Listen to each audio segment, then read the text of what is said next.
CM doctor Mohan Yadav ने मंत्रालय में प्रेस वार्ता आयोजित कर सरकार के कामकाजों की जानकारी दी। सीएम ने कहा 6 महीने हमारी सरकार के पूरे हो चुके हैं। इन दिनों हम कुछ निर्णयों के साथ आगे बढ़े। 6 महीनों में 3 महीनों में आचार संहिता लगी रही। चुनाव के दौरान कोई भी घटना नहीं हुई जो लोकतंत्र को शर्मसार करे। हमारे प्रदेश को 6 मंत्रियों को नेतृत्व मिला है। सीएम मोहन यादव ने पीएम मोदी का आभार इसके अलावा कहा कि केन बेतवा अभियान शुरू किया गया, इसके टेंडर जारी किए गए। चंबल योजना एमपी और राजस्थान का 20 साल से उछला मामला था जिसका निराकरण किया गया है।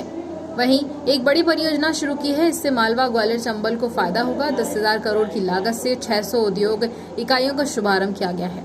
सरकार के गठन के साथ कुछ निर्णयों पर हम लोग आगे बढ़े थे। आप सबको मैं कुछ जानकारी देकर के आज की इस प्रेस वार्ता में चर्चा करूं, उसके पहले आप सबको नमस्कार भी करता हूं और उम्मीद करता हूं कि जिस प्रकार से आप सबके सहयोग से हमने 6 माह में, खासकर 3 माह में कुछ निर्णय किए थे। 3 माह आप सबकी जानकारी में आचार संहिता के दरमियान चले गए, लेकिन उसके बावजूद भी सीमित दायरे के अंदर जो शासन की व्यवस्था हो सकती है, लोकसभा का इतना बड़ा चुनाव कराना, और जैसे मैंने पहले भी कहा था कि ये हमारे लिए बहुत बड़ी चुनौती थी। लेकिन मैं आपका भी आभार मानता हूँ, सभी इससे जुड़े हुए पक्षों का भी मानता हूँ और विपक्षी दल के लोगों का भी मानता हूँ कि सबके साथ मिलकर के चारों चरण के चुनाव में किसी भी ज़िले में ऐसी कोई घटना नहीं हुई जिससे हमारा ये लोकतंत्र का पावन पर्व कहीं कलंकित हो। मुझे इस बात का संतोष है।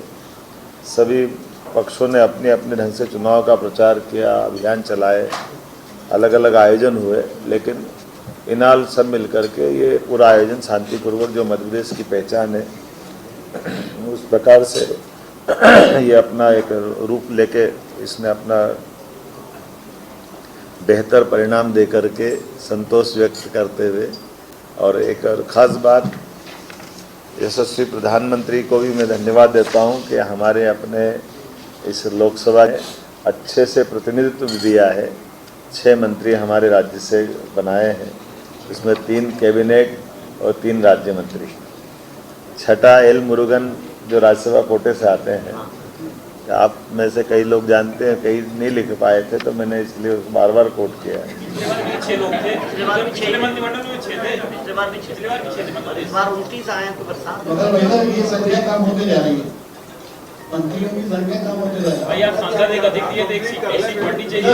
मैं पहले बोल दूं फिर मेरे आगे।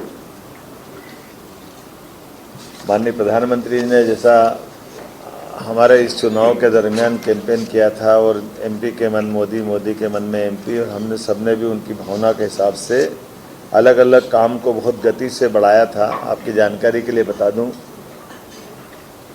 केन बेतवा लिंक योजना के माध्यम से विश्व का पहला नदी जोड़ो अभियान अपने इस मध्य प्रदेश और यूपी की धरती से प्रारंभ होगा, और इसी में हमने 12,000 और 5,000 2 अलग अलग टेंडर इसके जारी भी कर दिए और वो स्वीकृति की स्थिति में आ गए हैं। बड़ा बीच में फॉरेस्ट के लैंड का एक इशू था जिसके कारण से उलझा हुआ प्रकरण था, लेकिन फॉरेस्ट को दूसरी लैंड उपलब्ध करा करके हमने इसका ये जो बीच का संकट है उसको बाहर करने का प्रयास किया है।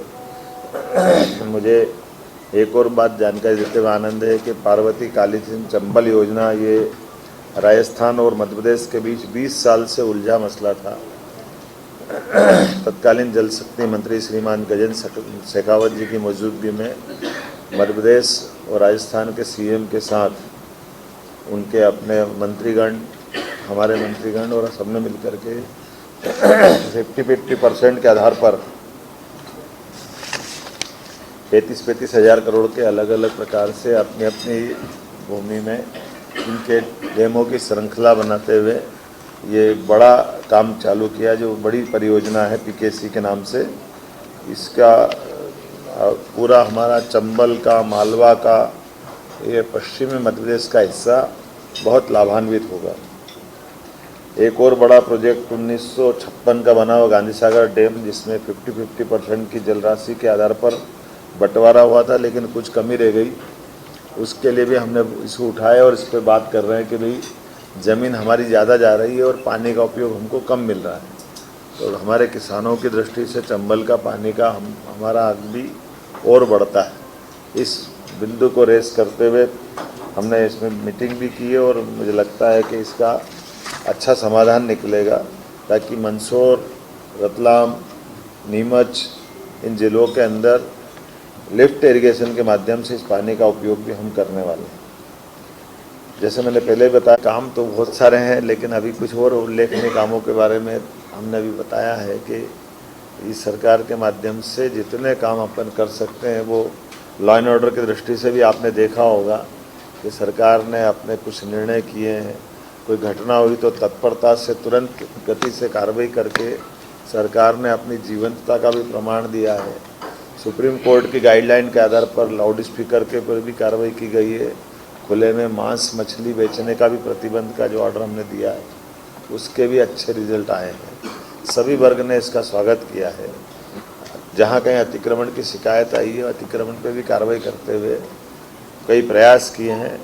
एक उज्जैन में अच्छा प्रयोग हुआ है कि धार्मिक स्थल पर हिंदू, मुस्लिम, जैन सभी इस कम्युनिटी ने अपने अपने देवस्थल को अपने हाथों से हटाया है और उसको पीछे किया है। ये आदर्श उदाहरण है। इसमें अतिक्रमण नहीं बोला, रोड चौड़ीकरण, मतलब जब उनने बनाया था तो वो छोटा था, आज रोड चौड़ीकरण करना है। तो चौड़ीकरण में पहले लोगों ने मकान हटाए थे पीछे अपने, लेकिन ये धार्मिक स्थल छूट गए थे। तो धार्मिक स्थल के कारण से वो जो एक चौड़ाई मिलना चाहिए वो चौड़ाई नहीं मिल रही। तो सब ने मिल कर के मस्जिद 2 हटी है, एक मीनार वो मज़ार हटी है, 10-12 जैन और हिंदू मंदिर हटे हैं। सब ने मिल कर के वो चौड़ीकरण का अपने परस्पर सद्भावपूर्वक बगैर कोई कठोर कार्रवाई के स्वेच्छा से अपने अपने जगह दी। सवाल ले लें। राजधानी भोपाल में पूर्व मंत्री पीसी शर्मा पहुंचे भोपाल कलेक्टर कार्यालय। भोपाल कलेक्टर को सौंपा ज्ञापन। कुछ महीनों पहले होटल ताज के सामने स्थित बदबदा बस्ती अतिक्रमण हटाने की कार्रवाई प्रशासन ने की थी। पीसी शर्मा ने जल्द से जल्द महिलाओं के लिए मकान व जमीन देने की मांग की सरकार से। देश भर में लोकसभा चुनाव की आचार संहिता खत्म होने के बाद धरना प्रदर्शन का दौर शुरू हो गया। भोपाल कलेक्ट्रेट कार्यालय में आज महिलाओं ने प्रशासन से मांग की। उनका जिस तरह से बेघर किया गया, इस तरह से हमको मकान बनाकर दिए जाएं। महिलाओं ने कलेक्टर कार्यालय के गेट पर शासन के खिलाफ नारेबाजी की और अपनी मांगे मनमानी के प्रशासन से गुहार लगाई। पूर्व मंत्री पीसी शर्मा भी पहुंचे थे कलेक्टर कार्यालय। उन्होंने ज्ञापन सौंपकर कलेक्टर को पीसी शर्मा ने मीडिया से चर्चा कर बताया कि 386 कब्जे हटाए गए थे, जिन्हें शासन द्वारा कोई भी जगह या मकान नहीं दी गई, जिसका विरोध करने के लिए कलेक्टर कार्यालय पहुंची मुस्लिम महिलाएं। ये भदरदा में 3-4 महीने पहले पुलिस फोर्स के साथ एसडीएम खान थे, ये कह के झुग्गियाँ हटाई थी कि इनको हम बहुत जल्दी प्लाट दे रहे हैं। उसके बाद आ गए लोकसभा के इलेक्शंस, ये प्लाट दिए नहीं। अब नगर निगम ने प्रशासन से वहाँ से मलबा हटा रहे हैं और मिट्टी डाल रहे हैं। हम लोगों का और इन लोगों का सबका ये कहना है, हमारी नेता सविता जी भी है, कि ये पहले इनका व्यवस्थापन हो, इनको प्लाट दिए जाएं, ये बेघर हैं आज की तारीख में, उसके बाद ही वहाँ कोई काम हो। दूसरा, सुप्रीम कोर्ट में याचिका लगी हुई है। सुप्रीम कोर्ट में वहाँ जब डिसाइड हो जाए तब उस चीज़ को वो करें। इस बात का हमने ज्ञापन पहले भी इनको दिया है, सुप्रीम कोर्ट में है सब मामला। और दूसरा, ये इनका व्यवस्थापन तुरंत किया जाए। इनके बच्चे फेल हो गए परीक्षाओं में बैठे, जिस समय परीक्षा चल रही थी तब इनको हटाया गया, तो ये अन्याय है। इनका साल बर्बाद हो गया। इनके रोजगार काम धंधे वही हैं। हमने कहा वहाँ बीलखेड़ा, बिसनखेड़ी, बरखेड़ी, चंदनपुर सब जगह हैं शासकीय। जिस तरह से कोलार रोड के झुग्गी वालों को 50 एक को बिसनखेड़ी में जगह दी गई, वैसे इनको दी जाए। ये कहेंगे कि मकान देते हैं तो 20,000 भी नहीं इनको जमा करेंगे। 1 लाख रुपए दिए थे, वो किराए में, वो खाने पीने में खर्च हो गए क्योंकि काम धंधे बंद हो गए। इसलिए हम जन सुनवाई में आए कलेक्ट्रेट में। कलेक्टर साहब से कल बात हो गई थी इनके ऑफिस वाली, जन सुनवाई में ये सब लोग आएंगे, इनकी बात सुने, इनके साथ न्याय किया जाए, तुरंत इनको जगह दी जाए, तभी भदरदा में कोई काम नगर निगम या प्रशासन करे। कलेक्टर साहब अभी आए नहीं हैं, उनने 11 बजे का टाइम दिया था, वो लेट हो गए, लेकिन हम उनसे मिलेंगे, ये लोग सामने हैं। बाकी सब इसका जी। देखिए, हम लोग यहाँ पर ज्ञापन सौंपने आए हैं कलेक्टर साहब को, क्योंकि जब एनजीटी का ऑर्डर हुआ था तो उसमें इन लोगों ने गलत रिपोर्ट सबमिट की और ये कहा कि 227 वहाँ पर झुग्गी वाले रहते हैं और हमने उनका विस्थापन कर दिया, जबकि ये बात गलत सिद्ध हुई। जब हमने जजमेंट पढ़ा तो उसमें 227 लिखा है और उन्होंने 400 परिवार के लोगों का घर तोड़ दिया, उनका रोजगार छीन लिया, बच्चों की शिक्षा का अधिकार छीन लिया। 9th क्लास के, 10th क्लास के, 12th क्लास के सारे बच्चे फेल हो गए। सप्लीमेंट्री आई कई बच्चों की, वो अलग हम उनके अधिकारों के लिए मांग करेंगे। बाकी वहाँ पर इन्होंने गलत जानकारियाँ जिला प्रशासन, नगर निगम प्रशासन ने प्रस्तुत की और कोर्ट को गुमराह करके एनजीटी से ऑर्डर कराया। और एनजीटी ने ये बिल्कुल नहीं कहा कि हम टाइटल डिसाइड कर रहे हैं। वहाँ पर कोई टाइटल डिसाइड नहीं हुआ, क्योंकि ये वक्फ बोर्ड की जमीन है, वहाँ पर मंदिर है, वहाँ मस्जिद है, वो भी शाहिदा सुल्तान के नाम से रजिस्टर्ड है बाकायदा। और ये लोग उनको फोर्सफुली हटा दिया है पुलिस बल के माध्यम से। और अभी भी वहाँ पर किसी भी धार्मिक स्थल को ये कुछ इनके करने की प्लानिंग है, जो हम बिल्कुल इनको कामयाब नहीं होने देंगे। और हम यहाँ ये मांग करने आए हैं कि जब आपने 3 ऑप्शन रखे थे, या तो पैसा ले लो, या आप हाउस फॉर ऑल के अंदर घर ले लो, या प्लॉट ले लो, क्योंकि हाउस फॉर ऑल के अंदर वो 2 लाख रुपए देने की सामर्थ्य नहीं रखते और ना इनके पास में आज की डेट में हाउस फॉर ऑल की मल्टियां तैयार हैं कि इन लोगों को वहाँ शिफ्ट कर दें। लोगों का रोजगार चला गया, तो उनका सबसे अच्छा ऑप्शन उन्होंने चुना कि आप हमको प्लॉट दे दीजिए। तब तो कलेक्टर साहब ने और एसडीएम साहब ने कहा कि आप लिस्ट जमा कर दीजिए, जो जो प्लॉट चाहते हैं। हम लोगों ने लिस्ट सबमिट कर दी, लेकिन आज दिनांक तक इन लोगों को घर या प्लॉट आवंटित नहीं किए गए। अब वो लोग वहाँ पर पेड़ के नीचे अपना जीवन यापन कर रहे हैं, क्योंकि आपने जो उनको सहायता राशि दी थी, उस सहायता राशि के अंदर 4 महीने 5 महीने के अंदर वो खर्च हो गई है, क्योंकि वो किराए से रह रहे हैं और उनका रोजगार चला गया। रोजे ईद जैसा त्यौहार आया, उनके सारे पैसे खर्च हो गए। आज उनको भूखे मरने की नौबत आ गई है। वो पैसा कहाँ से इकट्ठा करके आपको देंगे, जो आप 2 लाख रुपए का उनको लोन सैंक्शन करके देंगे? तो ये अत्याचार है, अन्याय है। हम ये चाहते हैं, कलेक्टर साहब से मांग करते हैं कि उनको विस्थापित करके उनको जगह दे सरकार, जब जैसे सरकार ने हटाया है, ताकि वो अपना रोजगार चला सके। और जो वर्तमान में उनके बच्चे स्कूल नहीं जा पा रहे, कॉलेज नहीं जा पा रहे, वो स्कूल जाएं ताकि वो शिक्षा हासिल कर सके। भोपाल मोहन कैबिनेट की बैठक हुई खत्म। मंत्री कैलाश विजयवर्गीय ने कैबिनेट में हुई महत्वपूर्ण फैसलों को दी जानकारी। हमने रिकॉर्ड बनाया है, 29 की 29 सीट हमने जीती है। मोहन यादव की सरकार ने रिकॉर्ड बनाया।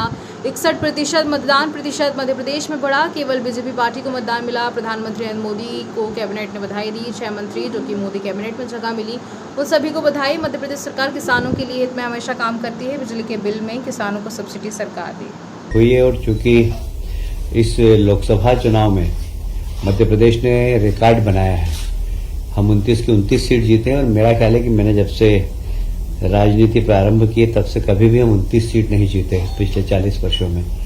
तो 29 सीट जीतने का रिकॉर्ड डॉक्टर मोहन यादव जी के नेतृत्व में हुआ, इसलिए पूरे मंत्रिमंडल ने माननीय मुख्यमंत्री डॉक्टर मोहन यादव जी को बधाई दी है।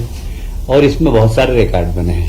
अभी आपको मालूम है कि हम मध्य प्रदेश के चुनाव हुए, हम लगभग 163 सीटों पर जीते थे, पर इस बार हम 260 विधानसभाओं में जीते हैं लोकसभा के अंदर। और औसत हमारी हर लोकसभा की जीत 3.5 लाख की हुई है। तो ये एक बहुत बड़ी जीत है ये। और हमें वोट परसेंटेज भी हमारा बढ़ा है, लगभग 61% वोट हमको मिला है आज। इसीलिए मध्य प्रदेश में अभी अपन मध्य प्रदेश की बात कर रहे हैं। मध्य प्रदेश में 61% वोट भारतीय जनता पार्टी को मिला है। और इसलिए आज माननीय मुख्यमंत्री जी को बधाई दी। और फिर कैबिनेट ने प्रधानमंत्री जी को भी बधाई दी कि तीसरी बार एक ऐसा प्रधानमंत्री जिसका जन्म स्वतंत्रता के बाद हुआ हो, और वह पहली बार लगातार तीसरी बार प्रधानमंत्री बने हैं। ये एक रिकॉर्ड है उनके नाम से, और इसलिए उन्हें भी बधाई दी। एक सामान्य परिवार में जन्म लेकर लगातार तीसरी बार प्रधानमंत्री बनना, ये एक बहुत बड़ी उपलब्धि है। और इसलिए प्रधानमंत्री जी को भी कैबिनेट ने बधाई दी है। मध्य प्रदेश में 6 सदस्य माननीय मोदी जी के मंत्रिमंडल के सदस्य बने हैं। तो उन 6 को भी बधाई दी है और उनसे अपेक्षा की है कि मध्य प्रदेश के विकास में वे मंत्री अपना सहयोग प्रदान करेंगे। शंका हो रही है आपको? 5 आप मुर्गन को नहीं गिनते ना, इसलिए मुरुगन तमिलनाडु से आते हैं, बाकी मध्य प्रदेश से ही वो राज्यसभा में गए, इसलिए 6 हम मंत्री मानते हैं मध्य प्रदेश के।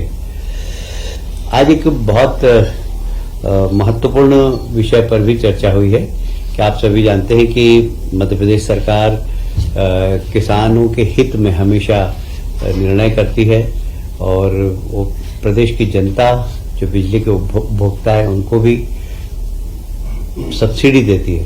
तो कुल मिलाकर लगभग 24,420 करोड़ की सब्सिडी राज्य सरकार अलग अलग वर्ग के लोगों को दे रही है। जैसे यदि मैं बात करूं, घरेलू उपभोक्ताओं को लगभग 6,000 करोड़ की सब्सिडी है। आप सभी जानते हैं कि 1 से 100 यूनिट तक बिजली के भाव अलग हैं और बाकी उसके भाव अलग है, इसलिए लगभग सामान्य उपभोक्ताओं को 6,000 करोड़ की सब्सिडी मिलती है।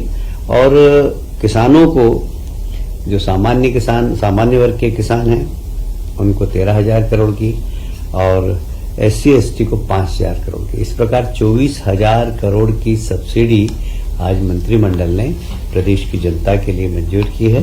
और मैं सभी उपभोक्ताओं को जो बिजली का उपयोग करते हैं, मैं उन्हें बधाई देता हूं।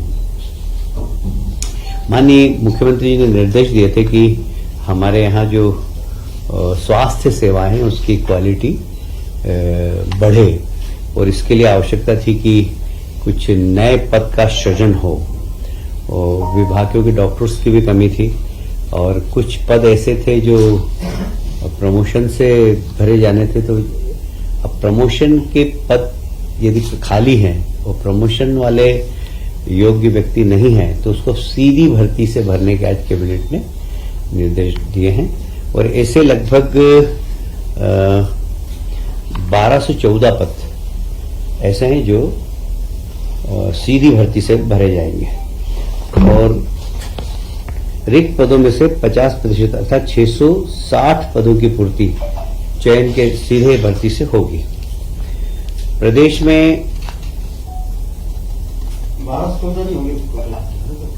टोटल आधे प्रमोशन से होंगे, आधे सीधी भर्ती से होंगे। जो 12 से 14 पद रिक्त हैं उसमें से आधे प्रमोशन से होंगे, आधे सीधी भर्ती से होंगे।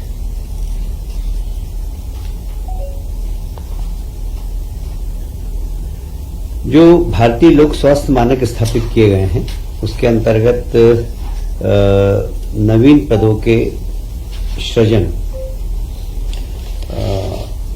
की बात आई थी, तो उसमें लगभग 46,491 नवीन पदों के सृजन की स्वीकृति दी है।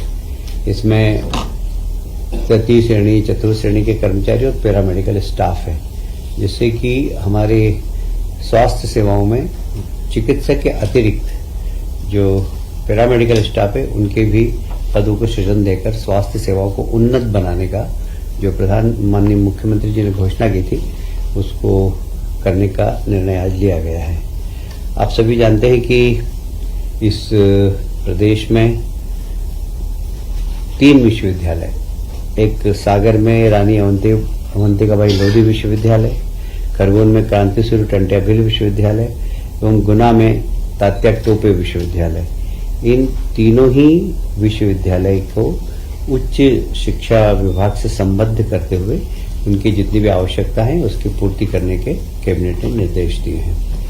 भोपाल गैस त्रासदी का जो हॉस्पिटल है वहाँ साधारणतया संविदा नियुक्ति के ही डॉक्टर्स रहते थे, हमेशा स्वास्थ्य विभाग से वहाँ प्रतिनियुक्ति पर नहीं जा पाते थे, पर अब उन हॉस्पिटल्स में भी प्रतिनियुक्ति पर डॉक्टर जा सकेंगे, जिससे कि गैस त्रासदी हॉस्पिटल की गुणवत्ता में सुधार हो और वहाँ के लोगों की अच्छी तरीके से सेवा हो सके। आप सभी जानते हैं कि माननीय मुख्यमंत्री जी ने इस वर्ष को गोवंश रक्षा वर्ष के रूप में घोषित किया है। चैत्र की जो गुड़ी पड़वा नववर्ष जो प्रारंभ होता है तब से लेकर अगले वर्ष तक पूरे लगातार यह वर्ष गोवंश रक्षा वर्ष के रूप में मनाया जाएगा। इसमें जितनी भी गौशाला हैं उनको उन्नत करना, सड़क पर जो कभी कभी गोवंश घूमता रहता है उनको पकड़कर गौशाला तक पहुंचाना, यदि बीमार हैं तो उन्हें चिकित्सा उपलब्ध कराना, कई बार एक्सीडेंट भी हो जाते हैं, उन सब के लिए हाइड्रोलिक गाड़ियां लाकर उनको उठाकर और गौशाला तक पहुंचाने या हॉस्पिटल तक पहुंचाने का काम माननीय मुख्यमंत्री ने विभाग को निर्देश दिए हैं। तो गोवंश रक्षा वर्ष के रूप में हम गोवंश की रक्षा करने का संकल्प लिया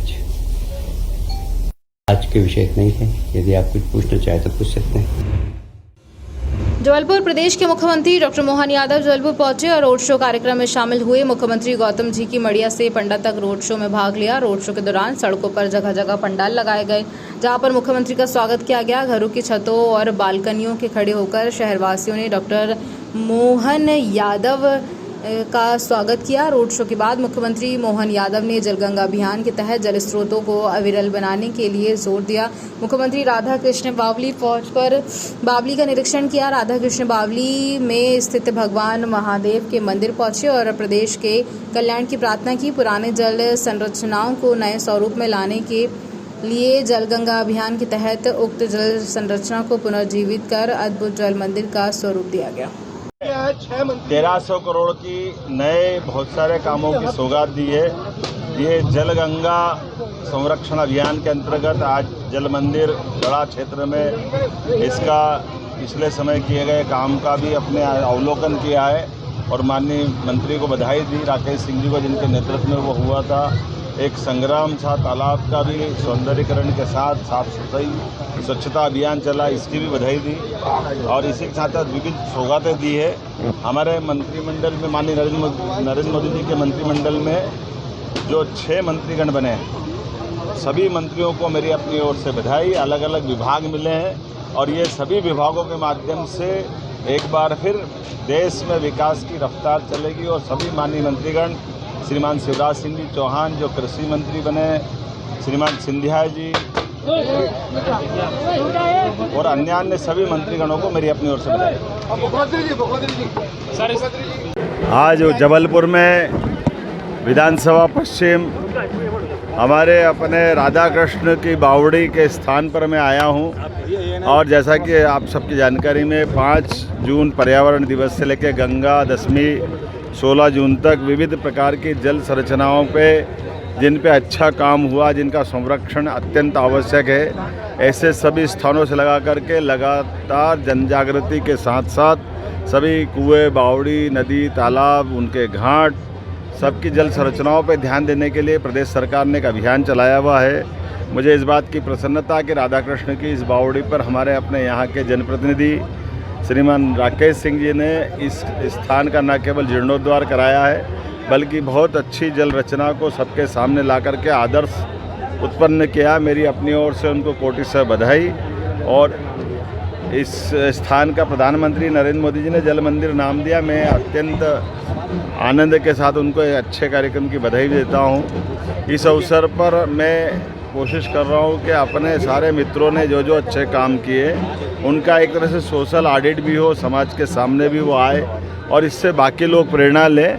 एक अच्छे गढ़ा क्षेत्र में राधा कृष्ण मंदिर पर ये सुंदर स्थान बना, ऐसे और जो जो स्थान है वो सब जीवंत हो, ये हम सबकी इच्छा है। और इस भावना से जैसे कि हमारी परंपरा है, हमारे यहाँ प्रत्येक त्यौहार के साथ उसके मौसम के अनुकूल आवश्यकता के साथ जुड़े गए प्रकल्प भी है। इसलिए गर्मी के समय जल की कीमत सबको मालूम पड़ती, जल ही जीवन है। ऐसे में गंगा दशमी को निमित्त बना करके लगभग 3066 करोड़ के अलग अलग कामों को हमारी सरकार भी प्रदेश भर में कर रही है और उसी में इसी प्रकार के आयोजनों को जोड़ते हुए इसको जीवंत करने का प्रयास किया। जबलपुर की इस जल मंदिर की रचना अपने आप में बहुत अनूठी है। ऐसे में एक कूड़ेदान में बदली हुई बावड़ी एक सुंदर जल स्थान में बदली है, ये बाकी को प्रेरणादायी है। मेरी अपनी ओर से माननीय राकेश सिंह जी को और सब मित्रों को बधाई। भोपाल रात्रिकालीन साप्ताहिक संगीत में श्री देवनारायण कथा महोत्सव कोलार के सोहागपुर में 8 जून से विशाल कलश यात्रा से प्रारंभ होकर 14 जून को विशाल भंडारे के साथ में समापन होगी। कथा रात्रि 8 बजे से प्रभु इच्छा तक। कथा में कथावाचक श्री सावरिया गुर्जर ने कथा के चौथे दिन भगवान देवनारायण का जन्म उत्सव की कथा सुनाई एवं भगवान श्री देवनारायण का जन्म उत्सव बड़े उत्साह पूर्वक ढोल नगाड़ों के साथ फूल वर्षा के साथ मनाया गया। कथावाचक सावरिया गुर्जर ने कहा कि श्री नारायण के अवतार देवनारायण हैं और जनमानस के कल्याण के लिए उन्होंने पृथ्वी पर जन्म लिया था। का जन्म कहाँ और कैसे हुआ था। पहले तो हम परमादरणीय पत्रकार महोदय सहित समस्त यहाँ पर श्रोतागण बैठे हैं, अपनी आस्था अपनी कलियों को लेकर के हम सबको कोटि प्रणाम करते हुए और भगवान देवनारायण जी के जन्म की ही अवतार की ही कथा चल रही है। तो भगवान श्री नारायण हरि जी अवतार लीनो मालासर की डूंगर के माए, और ये मालासर की डूंगर है ना, एक गोठा नगरी है। सवाई भोज महाराज 24 भाई बगड़ावतों की एक नगरी, गोठा नगरी, जो उनकी जमीन है, उनकी जमीन के माए एक डूंगर है ऊंचा, जिनका नाम है मालासर की डूंगरी। तो बगड़ावत श्री सवाई भोज महाराज सवाई भोज बगड़ावत के नाम से प्रसिद्ध हुए। उनके 24 भाई थे, इसलिए 24 भाई बगड़ावत के नाम से भी प्रसिद्ध हुए। उनके पास में 3 पद थे, एक तो बहादुरी, एक दान देना दातारी, और एक उनके पास में ईमानदारी थी। बहादुरी, दातारी और ईमानदारी, इन 3 पद को मिला करके बगड़ावत की उपाधि उनको मिली थी। तो भगवान देवनारायण का अवतार उस मालासर के डूंगर पर इसलिए हुआ क्योंकि बगड़ावत ने वहां पर गाया चराए थे, गाय के चरण रज गिरे थे और बगड़ावत के चरण रज गिरे थे। और बगड़ावत जी सवाई भोज रोज ऊंचा डूंगर पर, ऊंची टेकरी पर जाकर के भगवान नारायण की माला जपते थे, भगवान शिव जी की माला जपते थे, और ऊंची डूंगरी पर बैठ करके गायों की निगरानी रखते थे कि कहीं शेर ना आ जाए। निगरानी भी रखना और माला भी जपना। तो वह डूंगरी इतनी पवित्र हो गई थी, तो प्रभु नारायण का मन उस डूंगरी पे आने के लिए, उस डूंगरी पर आने के लिए परमात्मा नारायण का मन बिल्कुल खिल गया कि ऐसे भक्तों के लिए मैं डूंगरी पर जाऊं। और डूंगरी पर कमल के फूल में डूंगरी फटती है, चट्टान निकलती है, उनके तप से वही चट्टान कमल का फूल में परिवर्तित होती है, और कमल के फूल में भगवान नारायण का अवतार होता है सवाई भोज बगड़ावत और साधु गुजरी के लिए। वही कमल के फूल के माए भगवान नारायण का अवतार होगा मालासर के डूंगर के माए। और हे प्रिय बंधुओं, उसी मालासर की डूंगर पे जब भगवान नारायण ने ऐसी लीला बताई तो अपने देश के प्रधानमंत्री जी परम श्रद्धेय यशस्वी, जिनके अंदर भी बड़े सेवा का भाव है देश के प्रति, जनताओं के प्रति, उसी मालासर की डूंगर पर पिछले साल हमारे प्रधानमंत्री जी गए थे हमारे श्री देव नारायण के दर्शन के लिए। ये कथा भी उन्हीं देव नारायण की चल रही है। और इसके साथ साथ हम एक और विशेष रूप से गदगद होकर के, वैसे तो सर्व समाज का भगवान नारायण है और